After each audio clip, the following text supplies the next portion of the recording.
শীতকাল মানেই কিন্তু প্রচুর ঘোরা, প্রচুর খাওয়া দাওয়া আর প্রচুর আনন্দ করা। আর এই বছর শীতে তো আমি পিকনিক করেই যাচ্ছি, তাই সেই রকমই আরেকটা পিকনিক করতে আমি কিছুদিন আগে চলে গিয়েছিলাম কৈখালীতে, আর আজকে শেয়ার করছি তার ব্লগ। 19শে জানুয়ারি ভোর 4টের সময় ঘুম থেকে উঠে স্নান করে ফ্রেশ হয়ে রেডি হয়ে বেরিয়ে পড়েছিলাম কৈখালীর উদ্দেশ্যে। অবশ্য আমার সাথে আরও 26 জন পিকনিক করতে গিয়েছিল। কলকাতা থেকে কৈখালীর দূরত্ব প্রায় 86 কিলোমিটার, আর যেতে প্রায় সময় লাগে 3.5 ঘন্টা, কিন্তু আমাদের কৈখালী পৌঁছতে লেগেছিল 8 ঘন্টা। তার কারণ হচ্ছে আমাদের ড্রাইভার কৈখালী যাওয়ার রাস্তাটাই গুলিয়ে ফেলেছিল। তাই সকাল 7:30টার সময় বাসে উঠে আমরা কৈখালী গিয়ে পৌঁছেছিলাম দুপুর 2টোর সময়। যখন আমাদের রান্না শুরু হয় তখন প্রায় অর্ধেক লোকেদের রান্না হয়ে খাওয়াও শুরু হয়ে গিয়েছিল, আর আমরা গিয়ে সবে টেন্ট লাগাচ্ছিলাম। Good morning guys, welcome back to my channel. আর আমরা আজকে পৌঁছে গেছি পিকনিক করতে এসেছি কৈখালীতে। আমার সাথে যারা আসছে তারা পিছন দিকে ওই পাশ দিয়ে আসছে, আর এখন আমরা যাচ্ছি লঞ্চ ঘাটের দিকে। লঞ্চে করে একটু ওই পাশে যাবো। এখানে দেখার মতন সেরকম বিশেষ কিছু নেই, জাস্ট পাশে গঙ্গা রয়েছে ওই দিকটা, আর এরকম ফাঁকা জায়গা রয়েছে। আর পিকনিক করার জন্য ঠিক আছে, কিন্তু আদার কোনো অ্যাক্টিভিটিস এখানে নেই। তো আগে ভিডিওতে আমি তোমাদেরকে দেখাবো যে আমি এখানে আর কি অ্যাক্টিভিটিতে পার্ট নিচ্ছি। আর শুনতেই পাচ্ছ গান চলছে, আমি জানি না আমার ভিডিওতে কপিরাইট আসবে নাকি, তবে দেখা যাক।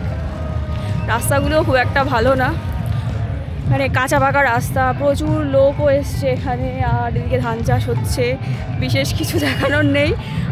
ঝড়খালি গেছিলাম, ঝড়খালি জায়গাটাও কিন্তু এক্স্যাক্টলি এরকমই, তবে ওখানের যে এনভায়রনমেন্টটা ছিল ওটা একটু অন্যরকম ছিল। এখানে যে এনভায়রনমেন্টটা আছে সেটা কম্প্যারেটিভলি আরেকটু আলাদা। তো বাস এইটুকুই বলার ছিল। আগে দেখো কি করি এখানে। কৈখালীতে একটি আশ্রমও রয়েছে, সেই আশ্রমটির নাম হচ্ছে নিমপিট আশ্রম, যেখানে ভোগ খাওয়ার ব্যবস্থা রয়েছে। আর রয়েছে এই বিশাল বড় মাতলা নদী, আর নদীর ধার দিয়ে দেখতে পাচ্ছ তোমরা সুন্দর সুন্দর সুন্দরী গাছ। যেহেতু আমাদের বাসে অনেকটাই সময় লেগে গিয়েছিল, তাই আমরা আমাদের ব্রেকফাস্ট আর চা বাসেই খেয়ে নিয়েছিলাম। ব্রেকফাস্টে ছিল কড়াইশুঁটির কচুরি, আর তার সাথে ছিল ছোলে। দুপুরের মেনুতে ছিল ফ্রাইড রাইস, চিকেন কষা, আর তার সাথে ছিল চাটনি, পাঁপড়, মিষ্টি। তবে দুপুরের খাবারটা আমরা খেয়েছি সন্ধেবেলা 5:30টার সময়, তাও আবার মোবাইলের লাইট জ্বালিয়ে, কারণ ওখানে কিন্তু লাইটের কোনো ব্যবস্থা নেই। কৈখালীতে সবথেকে বড় সমস্যা হচ্ছে এখানে টয়লেটটা মোটেই ভালো না, মানে মেয়েদের ভীষণ অসুবিধা হতে পারে। তবে এখানে আমি গিয়ে একটা গেস্ট হাউস দেখতে পেলাম। এবার ওই গেস্ট হাউসে যদি ঘর ভাড়া নেওয়া হয় তাহলে কিন্তু সেখানে তোমরা টয়লেটটাকে ইউজ করতে পারবে, কারণ বাইরে যে টয়লেটগুলো রয়েছে সেগুলো বস্তা ঘেরা টয়লেট, মানে লেডিস টয়লেট বলে আলাদা করে কিছু নেই।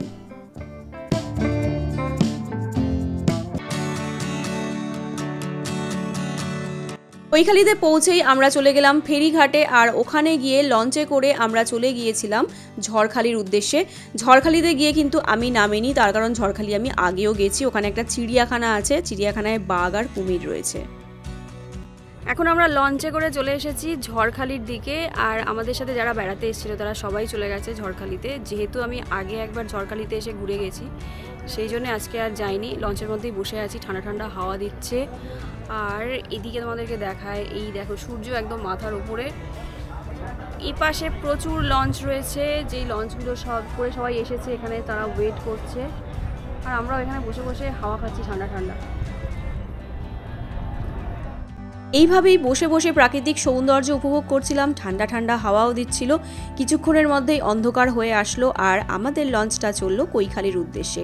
সেখানে গিয়ে আমরা লাঞ্চটা সারলাম, আর বাসে উঠলাম। বাসে ওঠার পরে আমাদেরকে চা দেওয়া হয়েছিল, আর তারপরে চিকেন চাউও দেওয়া হয়েছিল। আর বাড়ি আসলাম তখন রাত 11:30টার সময়। আর এইভাবে আর একটা জায়গা থেকে পিকনিক করে আসলাম 2025-এ।